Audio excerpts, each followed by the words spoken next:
PT. Rajan அவர்களுக்கு நம்முடைய அமைச்சர் பழனிவேல் தியாகராஜன் மட்டும் வாரிசு இல்லை, நானும் வாரிசு தான்.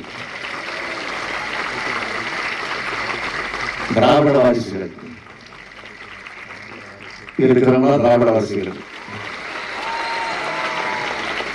வாரிசு சொல்லை கேட்டாலே சிலருக்கு எரியுது, பத்திக்கிட்டு எரியுது.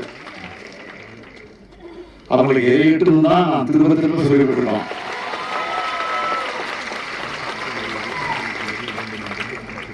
இன்னைக்கு எப்படி திராவிடத்துக்கு ஒழிப்புன்னு சில கைகூலிகள் பேசிக்கிட்டு இருக்காங்களோ, அதே மாதிரி பீடிராஜன் காலத்திலையும் நீதி கட்சியை குழி தோண்டி பாதாளத்தில் புதைச்சிடுவேன்னு ஒரு தலைவர் சொன்னார்.